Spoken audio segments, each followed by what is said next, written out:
इतनी बढ़ती बढ़ती रह जाएंगी। रोहतक के अंदर एक बहुत बड़ा सेठ था, उसने एक मार्केट बनानी चाहिए।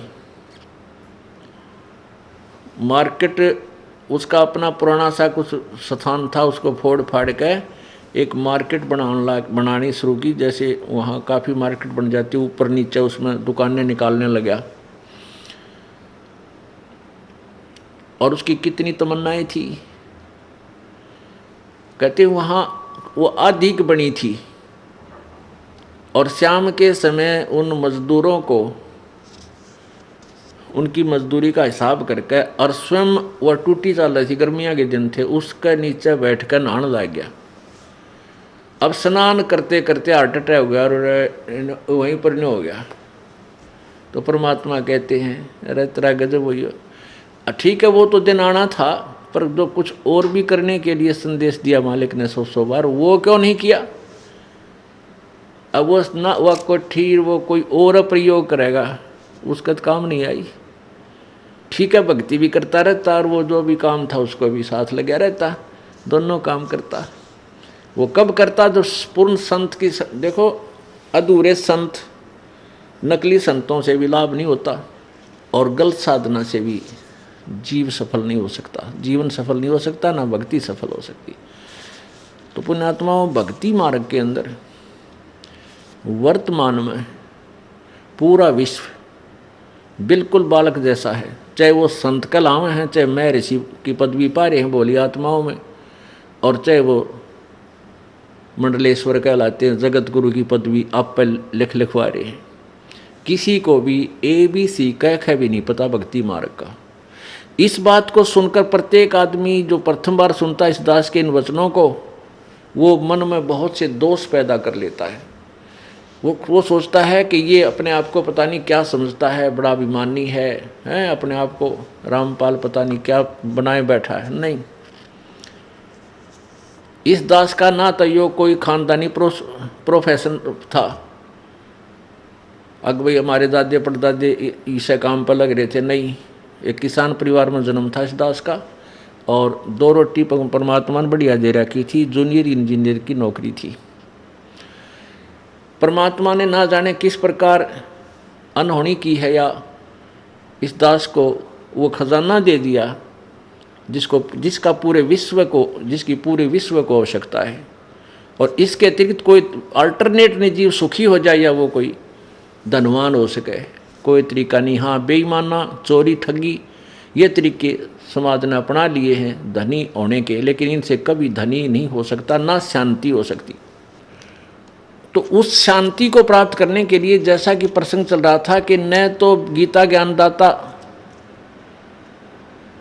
स्थायी है, न उसकी जीवन मृत्यु समाप्त हुई है, और न ब्रह्मा विष्णु महेश और अन्य देवता, क्योंकि ये उसी के अंतर्गत हैं, उनको भी नहीं ज्ञान है यथार्थ भक्ति मार्ग का, इसलिए वो भी शाश्वत स्थान को प्राप्त नहीं कर सकते।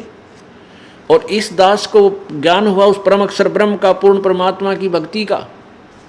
इस दास के बताए हुए मार्ग से वो परमात्मा प्राप्ति हो सकती है, और कोई तरीका नहीं इस विश्व में नहीं है।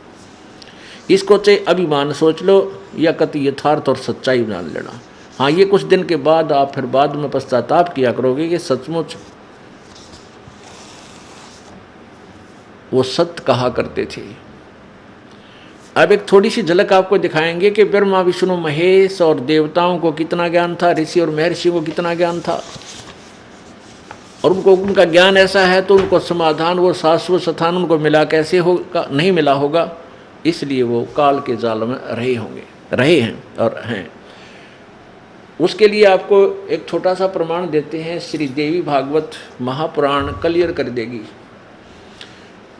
पुण्यात्माओं, प्रत्येक बार प्रत्येक सत्संग में 10, 20, 50, 100 भक्त ऐसे होते हैं जो प्रथम या दूसरी या तीसरी या चौथी बार आए हैं, और उनको ये प्रकरण रह कर सुना जाना अति आवश्यक है कि ताकि उनको ये कंसेप्ट क्लियर हो जा कि वे ब्रह्मा विष्णु महेश को ज्ञान नहीं था। हाँ, बिल्कुल नहीं था। भक्ति मार्ग का उनको कोई ज्ञान नहीं है, था कि है भी नहीं अभी तक। अब उन ब्रह्मा विष्णु महेश जी की हमने कहाँ से महिमाएं सुनी? पुराणों से। और उन्हीं पुराणों से ही किसी ने हमें सुना के मैं पुराणों से बता रहा हूँ। ये अजरो अमर हैं, सर्वेश्वर हैं, महेश्वर हैं, मृत्युंजय हैं, कोई माता पिता नहीं ब्रह्मा विष्णु महेश जी की।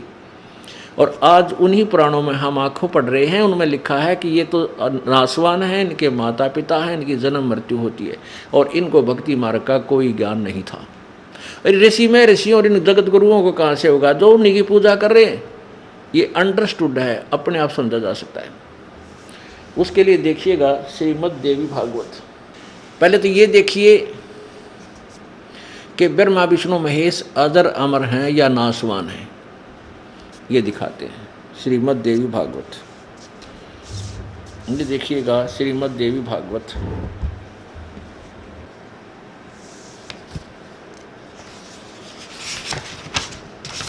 श्रीमद् देवी भागवत। संपादक है हनुमान प्रसाद पोदार चिमन लाल गोस्वामी। कहाँ से प्रकाशित है? प्रकाशक एवं मुद्रक हैं गीता प्रेस गोरखपुर, गोविंद भवन कार्यालय कोलकाता का संस्थान। अब इसके 123 पृष्ठ पर यह क्लियर हो जाएगा कि ये नासवान है ब्रह्मा विष्णु महेश जी, अविनाशी नहीं है। ये देखिए तीसरा स्कंद,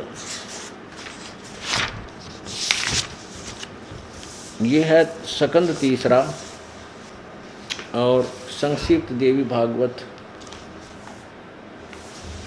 इसके प्रश्न नंबर 123 पर यहाँ क्या लिखा है? तुम शुद्ध स्वरूपा हो, तुम शुद्ध स्वरूपा हो, यह संसार तुम ही से उद्भासित हो रहा है। विष्णु जी कह रहे हैं मैं ब्रह्मा और शंकर आम सभी तुम्हारी कृपा से विद्यमान हैं। हमारा आविर्भाव अर्थात जन्म और तिरोभाव अर्थात मृत्यु होता है। हमारा तो जन्म और मृत्यु हुआ करता है, केवल तुम ही नित्य हो, जगत जननी हो, प्रकृति और सनातनी देवी हो। भगवान शंकर बोले देवी यदि महाभाग विष्णु तुम्ही से प्रकट हुए हैं तो उनके बाद उत्पन्न होने वाले ब्रह्मा भी तुम्हारे बालक हुए, फिर मैं तमोगुणी लीला करने वाला शंकर क्या तुम्हारी संतान नहीं हुआ? अर्थात मुझे भी उत्पन्न करने वाली तुम ही हो।